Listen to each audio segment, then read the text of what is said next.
Hi, Lyssa deHart here, and thank you for joining us on the coaching studio. Today, my guest is Annie Gelfand. She is an MCC coach with the International Coaching Federation. She is the founder, creator, and host of the Essence of Mastery Summit, Radical Wisdom, and Reach Coaching Mastery programs. She has been coaching and mentoring since 1997. Annie holds a master's in business administration. She is a certified professional coactive coach, trained in organizational and relationship systems coaching, team coaching, and is a registered ICF mentor coach and ICF PCC and MCC assessor. Annie knows coaching. Annie is passionate about supporting coaches to enhance their skills so they are able to show up deeply with the people they work with. Annie lived in the Himalayan mountains of northern India for 7 years while studying with a meditation and yoga master. And this really began her exploration of the integration of holistic medicine and emotional balancing in her work.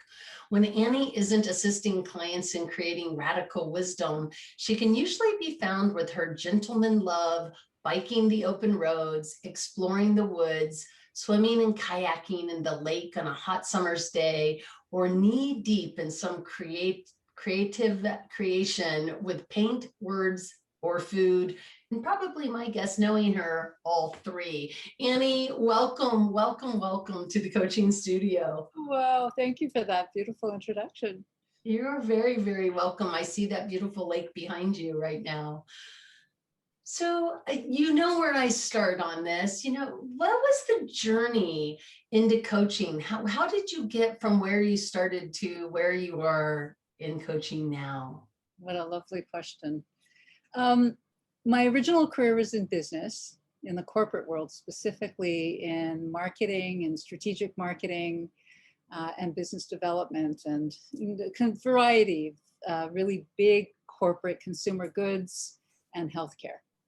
And my last corporate job was very challenging. I was working with a really large Montreal teaching hospital, and it was a really, really demanding job. I was reporting to the board of directors, to the foundation, and I was working probably 12 hours a day, maybe even longer, and weekends. And at a certain point, I just burned out. I just said, I can't do this anymore. And so I gave everything away that I owned, and I went off to India, despite everybody going, you're crazy, what are you doing? And there I studied meditation and yoga for 7 years until I fell off a mountain. And I herniated 4 discs in my back, and I came back to Canada in a wheelchair, unable to walk. And that really started that holistic journey, because I kept coming into, I'm going to try to make this not too long a story. I will get to coaching in a second, but it's sort of important because I kept running into not being able to get healing that I needed from the allopathic line. There was such a limitation of what they could offer: surgery, intervention, or drugs, neither of which was a permanent solution. So I found my way looking through the holistic alternatives, osteopathy, and so on, and that variety of different things, reflexology, aromatherapy, just helped me so much.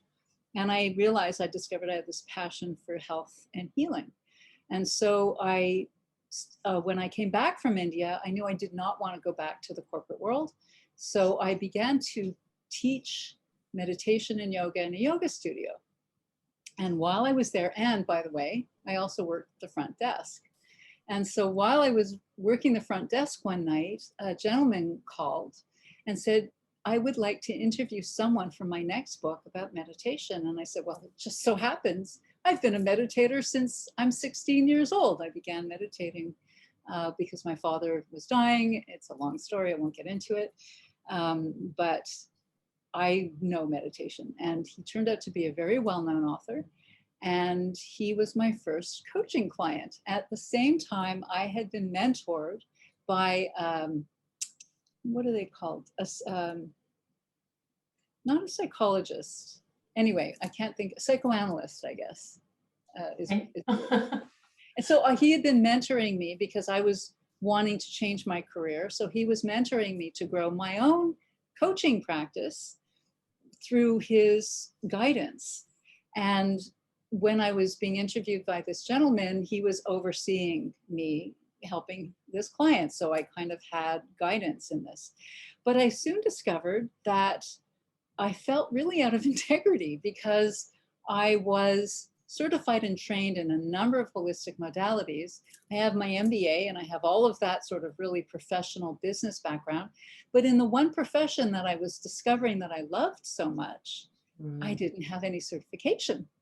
So I dragged my tail. I actually first went online to International Coach Federation because even back in the 90s, everybody knew that they were the gold standard of coaching.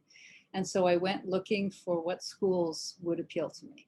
And I had certain criteria and I selected 3 and I interviewed, because I do this, 5 from each school, and I had them coach me. And then I chose the one whose style resonated the most with me, and that was CTI.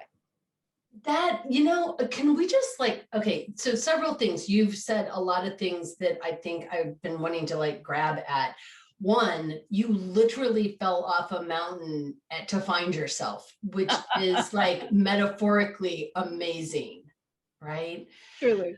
But this way, something that you just said about how you strategically thought about, consciously chose the place that you wanted to go to by interviewing 5 people from each of the schools and then having them coach you so that you could find the place that most resonated with you.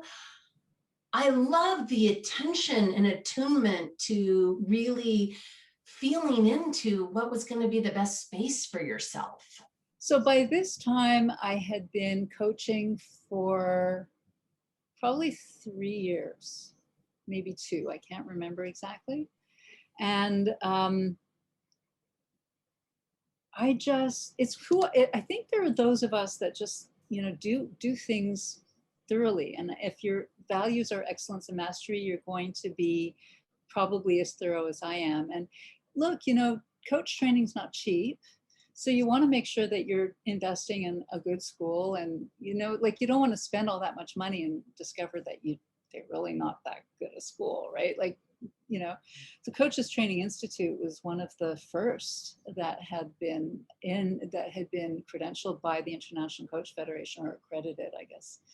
And beautiful style of coach. I mean, I will never forget my first series of classes with CTI. I mean, I would cry during, listening to any of the CDs from Karen Kinsey House, Helen House, all of, the wonderful leaders and coaches from CTI. And the style was so heartfelt and so authentic and so transformative that I thought, that's it, that's what I want. And I remember when I was going through certification, and I had Helen House and Rick Tamlin? I think it was Rick Tamlin. Yeah, it must have been Helen and Rick. They were my leaders and I was assisting. And if you know anything about Helen House, she's a beautiful, if you don't know her, you should know her if you're in the coaching community. She's just a beautiful coach. She's just so caring and so, fierce courage is her, right?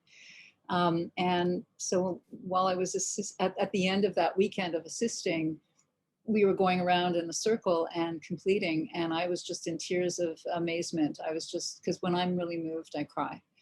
And I was just, wow, you two are what coaching should be. This is why I've chosen this profession. It's to have watched them move around the world, move around the room and interact with all the participants in such a respectful, loving, and calling forth way.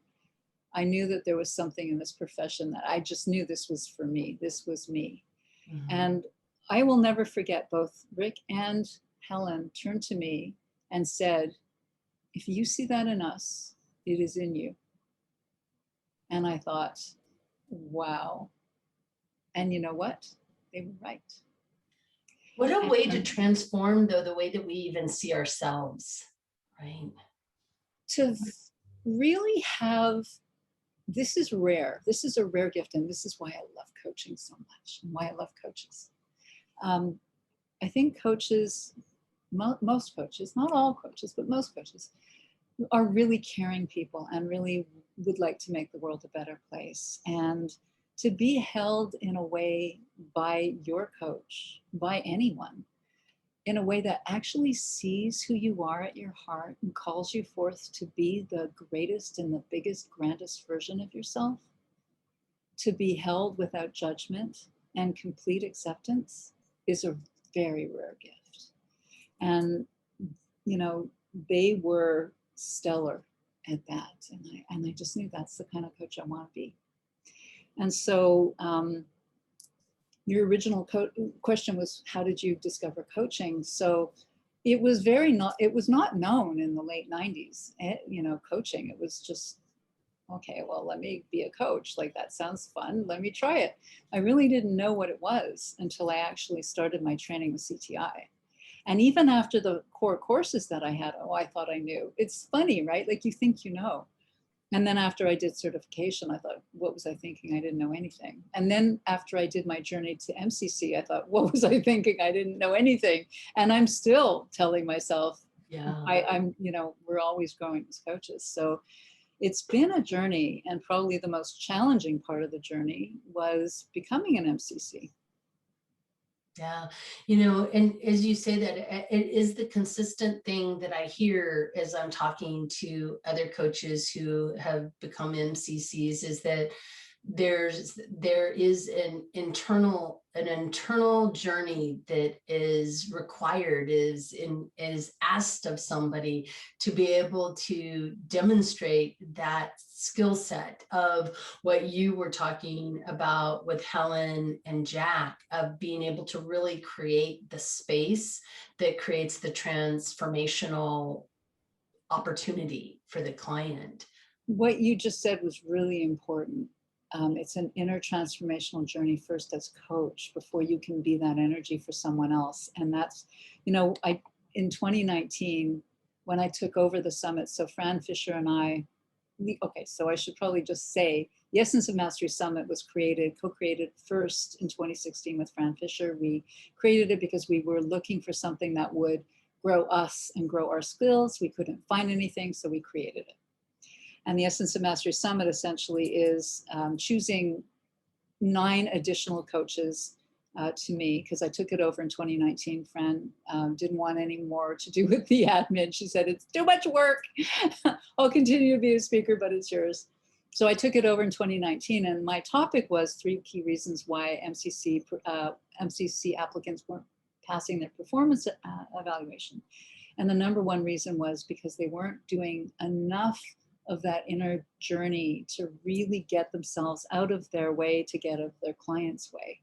Mm-hmm. And if you've taken coach training and you go to your first coach training class, you realize that this is a big calling forth of who we are, to leave no stone unturned of any parts of ourselves that we are judging, or where we're judging others because we're judging ourselves, where we are lacking in love for ourselves and lacking in respect for ourselves. I mean, you cannot be a masterful coach without going deep into those areas. Yeah. You know, the thing that is bubbling up for me also as you're talking is this, you said it, you know, what we cannot do for ourselves, we cannot really hold the space for others. And I think as you were talking also, there was this sense of that ego, that we have to let go of that ego state of expertise and learn how to truly be with another human being in curiosity. And that journey actually allows us to inform our curiosity based on the fact that we've walked not their journey or path, but something of our own that we can draw on that experience with another person going through their own journey. And I mean, you do a lot of assessing for ICF at the PCC and MCC level. The word that is showing up right now is really that partnership. and I know you and I have talked about partnership in the past, but could you speak a little bit about the partnership that is, like, what that even means? Because I think we hear the word partnership and we think we know what it means, and then we don't maybe know what it means. Absolutely. Good. I love your questions, Lyssa. I think partnership is especially important at the MCC level. And what do we mean by that? As a general rule in society, it is not okay to not know anything or to not know something. It starts in school when we're called on by the teacher, that you're almost shamed if you don't have the answer, instant answer. So it's no surprise that as we grow older and we grow into our whatever profession we've chosen, there's an inner expectation and an outer expectation to know something, to be an expert of something, especially when you're getting paid for it. So as a coach, I think that's where people get confused with consultants. I think people still aren't quite clear where that line delineates coach from consultant. And partnerships the delineation, I think. Partnership requires we trust our client completely to have their own answers. So a consultant will give an answer. A coach will have the client delve deeply into discovering their own answer. And it's especially important when the client doesn't think they know. When they answer, I don't know. And so partnership doesn't look like, well, here's what I know, right? That's not partnership. So this is kind of going against a lot of how we've grown up and how we've been conditioned to respond and interact. Yeah. And there's a lot of ego in knowing. You know, it was not okay in my first job out of my Bachelor of Commerce degree at McGill University to not know. That was not okay. If I didn't know, I better damn well, pardon my language, discover what I needed to know. If you look at any job, you have to know. So this is really counterintuitive in a sense, because now you have to pare back all of that conditioned response to know and to be an expert and provide value to trusting your client enough to have their own answers and provide them with questions to help them discover and dig deep enough to find their own answers. And that goes to that saying, which is in our society: you can give a man a fish or you can teach them how to fish, and they have a lifelong skill. Yes. So we have that already, that adage, you know, in our awareness, but there's not a lot of that goes on. Yeah. And, you know, Annie, as you say that, there's this also this, if I'm going to fully trust my client, how many of us fully trust anything? And that really rolls back to what you said earlier. It is that internal journey of the coach that has to happen first, because we have to be in a space where we can truly, genuinely trust ourselves to listen, to be in partnership, not as the expert, but as the equal, as the partner in a dance. Yes, and dance. I love it. That's yes. It's probably the one single, well, there's quite a few factors why, you know, coaches may not pass their MCC evaluation, but not partnering is a really big one. And so it would sound like when the client is sharing a lot of things, it's primarily for coaches, this podcast, correct? It's for people who are interested in coaching, maybe want coaching, but also for coaches specifically, yeah, to learn from other coaches. So when you're coaching your client and your client is sharing a lot of things, and so our job as coach is to listen carefully and thoroughly and be present. So if we're thinking ahead to what question should I ask, where should I go next? We're not really being present. And it's a skill to grow. There's no question about it. Like I remember right back at the beginning, it's not an easy thing to do, to listen carefully to what they're saying and not try to go ahead so that you know what question to ask them. I mean, that's right. How many coaches started off by writing down all the questions on a piece of paper that they should ask, right? Yeah. So that's good for the beginning journey, but it's not going to serve you that well as you proceed, and especially at the MCC level. You want to listen really, really carefully to what they say. And we will always say, pick up the breadcrumbs of their words and offer it back to them and say, look, client, you've offered this. And then you use your curiosity to really pare it back and go, what is that? Or what does that mean to you? Or where would you like to start? Like beautiful, open-ended questions. That's partnership. Playing back, like even in the MCC in the PCC markers, play back the possibilities to the client and let them choose. That's partnership. That's coaching presence. Yeah. So you're not telling. I always say, ask, don't tell. And that is something that, that I see happens a lot also, where the coach gets so excited about the progress they see the client having made, and they just begin rattling off all of the things that the client is capable of and has done and all the learning that's shown up, versus inviting the client to name all those things for themselves and to, again, to invite that client forward into the conversation to lead us. And that's where ego comes in. Mm-hmm. I'm just noticing a little washed out. Let me see if this is a bit better. Sorry. I think that's a little better. Yeah, that's much better. That's where ego comes in, because a coach will try. So let's say you're coaching a client and you just don't, like I had this experience actually. I was doing a live coaching demo of all times, and the client rather, who was a coach, was all over the place, just all over the place. And now some people are like that. It's not a wrongness. It's just what I know about her is that she needs to talk out loud to discover where she's at. So my job is to listen very, very carefully.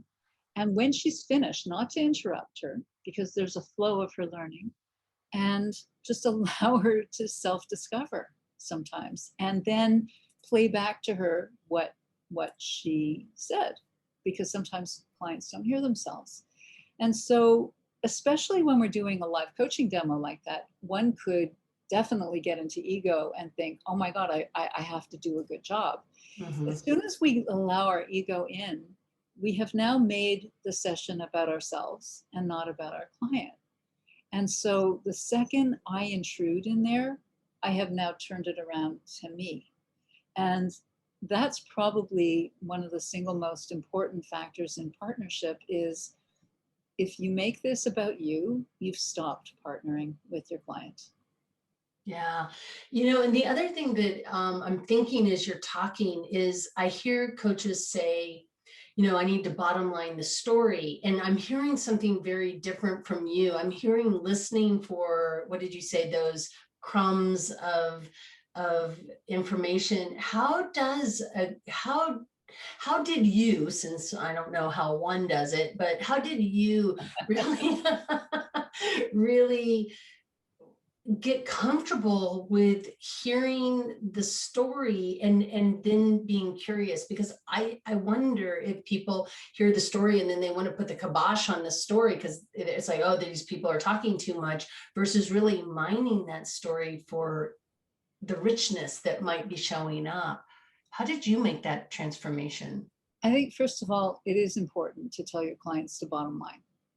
You really do have to tell them to bottom line. And if they're getting into story, you have to design with them what to do when they get into story, right? But there's another track altogether, and that is allow your client to teach you who they are and how they learn.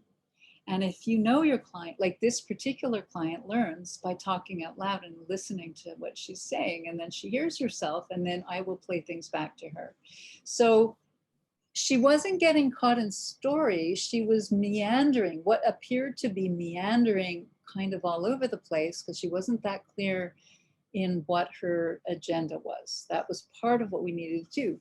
My friend Fran Fisher sometimes says, sometimes the coaching agreement is the coaching. Mm-hmm. Sometimes it takes an entire session just to find out what the topic is, because it could look like this, and then as you dive down deep, it's something else. So let's differentiate between when a client is going into story and talking on and on and on and on, from a client is just a little bit not sure what the topic is, and so we're kind of maybe going around things a little Or bit. externally processing, like you're talking about. Like, I mean, and I think that becomes the distinction, right? There's a type of story that's just sort of all about details of what's happening out there, which might be a very different sort of story than the story of somebody making meaning of an internal experience and how they fit within that system. I don't know. As I say that, does that, maybe not? I don't know. You've got Yeah, to no, pick. no, What's yes, yes. So what I'm hearing you say with that is that you really have to learn who your client is and how they learn. Mhm. So some clients, like if your client shows up with a lot of story and talks and talks and talks and is all over the place and getting into details, you're not training your client to bottom line, and it won't be an effective use of your session. If your client, on the other hand, is like this one, where she needed to talk out loud to learn, she needed to hear herself because she thought that the topic was this. But as she began to speak, the topic morphed into that. And then as she continued to speak and I replayed what she shared, it turned into this. And I had to track her. So this is the beauty of the core competencies, because the coaching agreement is, what is the topic? What is the outcome? How will you know? What's important about that? Where are you now and where would you like to rate? Those kinds of questions. And you have to do that for every time the topic changes. So, Yes. right? Yeah. So I have to track her. Okay, so, so what's the topic now? Like, it sounds like it just changed. Or are they related? Because I can pretend to know, or I can think I have to provide value by knowing, but the partnership will be leaning on her to ask her, because she knows it's her internalized process, not mine. I'm just an outsider observing. So all I can do is play back what I've heard her say. So I'm like really attentive and really, really present. And even though she's like all over the place, I'm tracking her and I'm writing down keywords, and I will share them back and say, so where are we looking now? So a couple things that you've said that I think are really crucial. One, agreement setting may need to come up multiple times in a conversation when we are like, I feel like I'm lost in a field. Where are we? And how does this relate to what we said, or has it changed? And getting clarity. And that's that transparency piece that I think is about that vulnerability that a coach shows, right? Where they just are like, I don't know where we are. Please, you tell me where we are. And now, does that change where we're going, or are we still going in the same direction? Either way is fine. And I think that's so crucial for people to hear. So I thank you so much for bringing that up. There was another piece to that also, which I've lost. So Sorry, I just it will realized. come back if it's it was genius also, I will say that. It's a really good question for you. It'll come to you after we close the recording. Yes, of course. But I mean, I think that goes back in a way to that full circle, to that self-trust, right? Of how we hold the space ourselves. I think that if you are trusting yourself, then you can actually listen with complete presence and give the space and the silence for the client to process, because silence is another one that most people are uncomfortable with. I did a talk on that, and I think that was in 2018. I called it Silence is a Coaching Superpower. So, this actually makes me think of something else, which is I was listening to a coaching demonstration that you had done when I was working on my MCC. And I don't remember, I remember it was through Gail Moore's More Masterful Coaching. And you had done a recording on there. I'm pretty sure that's where I heard it. And there was a silence where you'd asked a question, and there was these silences may honestly only be short, but they feel epically long, like there's weight to the silence. And you came back with a question that was something to the effect of, what is in the silence? And I just remember it was such a moment for me in my own coach development that I was like, that is one of the best questions. Because I think for a lot of coaches, we could be very discomforted by that degree of weighty silence and want to start filling it with the meaning we're making. Like, maybe I asked the wrong question here. Let me fill it with another few questions. But it is, if I'm hearing you correctly, it's that sinking into that allowance of that space to be silent. I think that silence, for some reason, people are extremely uncomfortable when there's silence in a conversation. And I remember the first time I experienced it with a coach, my MCC coach, when I was going through certification. I really was uncomfortable with her silence. I was uncomfortable with her silence. And then I began, because I would call her on it, I would say, like, are you there? Like, what's happening? Where are you? I feel like you've gone away from me. And she said, no, I'm just giving you time to reflect, to answer, to be. What's happening for you with the silence? So I, and then I would watch when I would be in a conversation with someone, like, never mind coaching, just with a friend, walking, talking, being at dinner. How many people can just be quiet? It's really rare. Most people try to fill it with talking and chatting. And there's something incredibly potent about just being in silence and allowing space. And especially in a coaching conversation when you've asked a very powerful question. And we have the luxury now of having Zoom, so we can see the other person and know that they haven't hung up on us and that the line hasn't disconnected, so we know they're there. Because I'm thinking back to the days pre-Zoom when we didn't have that luxury, and it was like, are you there, right?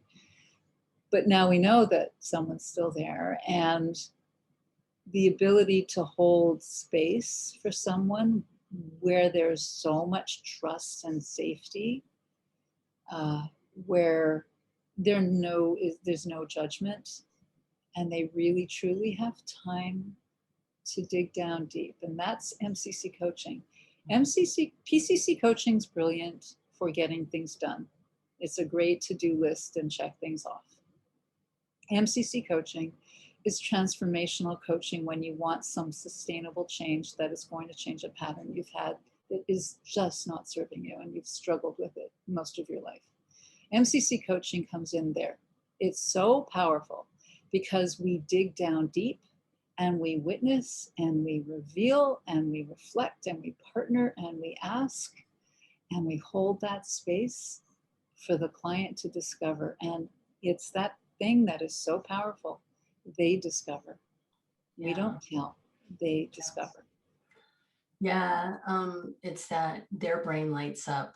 I mean, it's nice when our brain lights up too, but that's not the point. It's that their brain lights up. Yeah. And one of the nicest things that a client can say to me afterwards is, these sessions are life transforming. And, I always have so much to think about after I hang up with you. There's always something to really consider, chew on, and think about that will just change something really big. And I think your point is really well met, which is very few of us, I don't care if you're 20, 30, 40, 50, 80, it just doesn't matter. But we didn't get where we are in a weekend, right? Like these patterns don't just like magically appear in our lives. They're codified in the way that we show up in the world, and those things aren't going to change instantly, and they're not going to change without the deep work of understanding what drives us. And so it takes that deep partnership in order to create sustainable changes. And if it was something that we could do on our own, we would do it on our own. We would have already done it on our own, most And likely. I remember back in 2009 when I first began my MCC journey, and I just started making the inquiry of what makes a masterful coach. And I was really, in the question of it. And what came to me was, and it's going to sound corny, and I think you and I have talked about this before, but it is truly, call it unconditional positive regard. I would call it love, but call it unconditional positive regard because it's the similar thing, where you are truly accepting of who your client is. And in that acceptance, where there is no judgment and there is just what it is, and you're just a pure reflection mirror for them, they get to examine and explore the areas of their life that works for them and the areas of their life that doesn't work for them. And they get to choose. I'm going to continue, or I'm not going to continue. I'm going to make a different choice. And that, I just forgot where I was going. What is going on here? But I mean, I really think that it is that we are in that space of unconditional positive regard with another human being. And you go.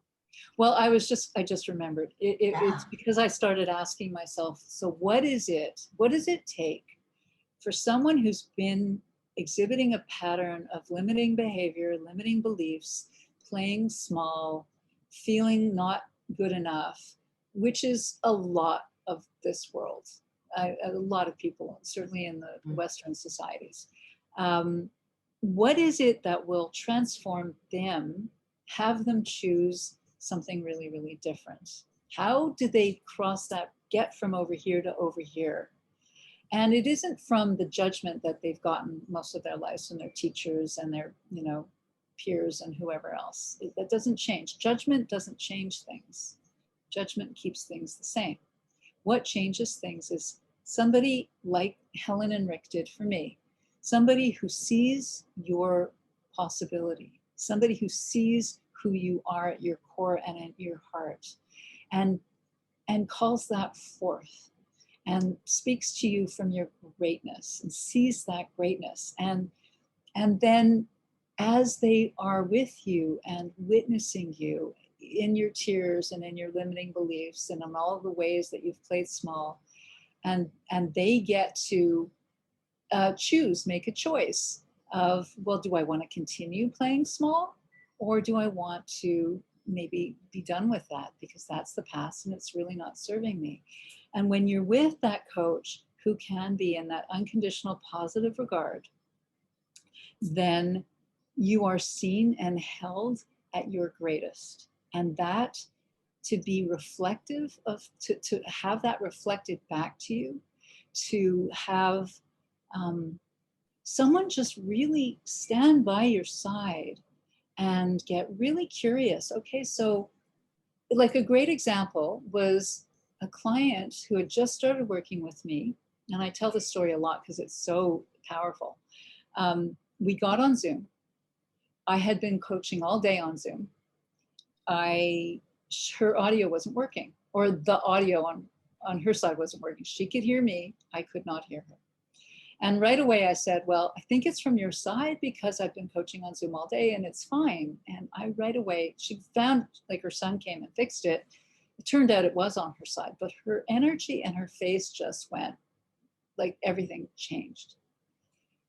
So coach, observant, responsive, right? Coaching presence. I immediately got curious and I said, something just changed. What happened? So I didn't assume what it was. Mm-hmm. I asked her, I got curious. Well, I felt wrong. I felt wrong because you didn't even consider that it could be from your side. And I went, you're right. You're absolutely right. Like, of course, I'm so sorry. I should have checked on my side also. And just in doing that, and my willingness to see it from her perspective, that yes, you're right, I could have been wrong. She's dealing with a lifetime of feeling wrong. I just triggered it. That's all that happened. And so we could together stand side by side and look at the pattern. I said, this is great. Let's have a look at this. What's going on here? Yeah. So that's powerful. It's to be also, able to do that. and it's also your willingness to be courageously vulnerable and show up fully with another person. And I think, you know, this idea of not judging, it requires us to recognize where we do have a bias, maybe towards our volume working, or there's not, right? Like it's everywhere. And the willingness to go, you're right, I made an assumption and I own that. And that's the work of a lifetime, to be able to be that courageous. Which tracks back to your comment earlier, is that you don't get here overnight. Like, you know, I've been coaching, what is it, 23 years, 24 years? I've lost whatever track it, whatever year it is. We're not going to do the numbers it's on a this. long time. It's a long time. And like the biggest transformation for me was that MCC journey, because I listened to my recording. I recorded my calls with my clients' written permission, of course. I listened to those calls and I worked with a mentor coach to debrief them. And I did that for an entire year. And if you ever want to feel humbled, do that. Listen to your self-coaching.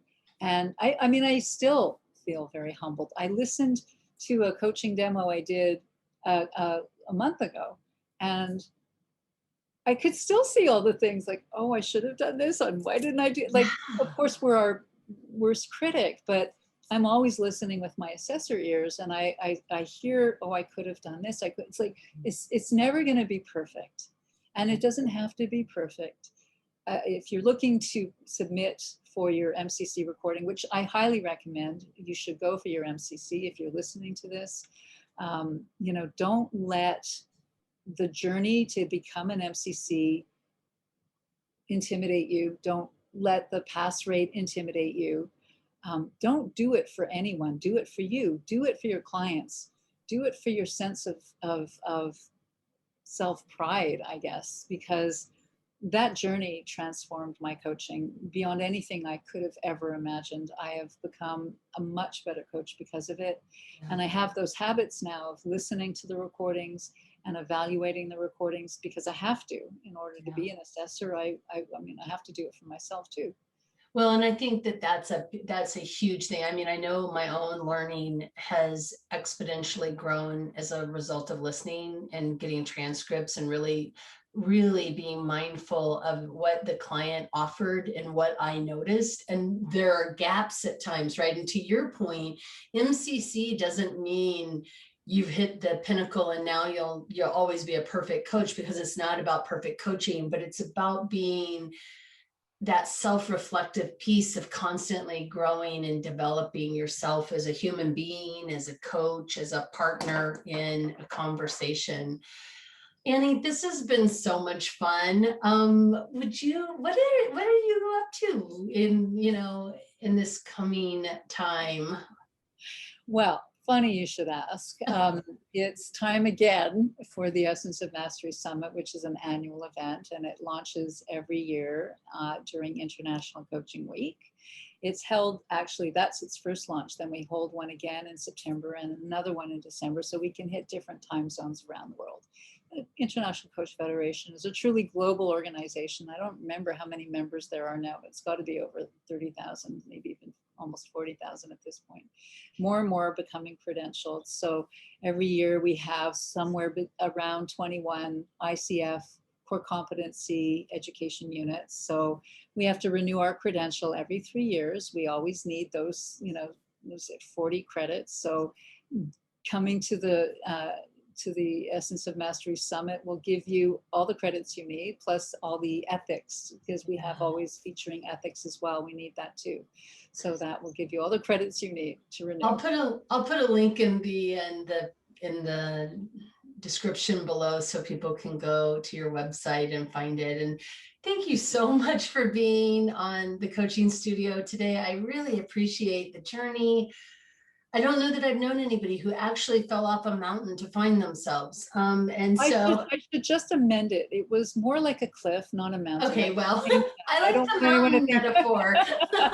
But it was a cliff.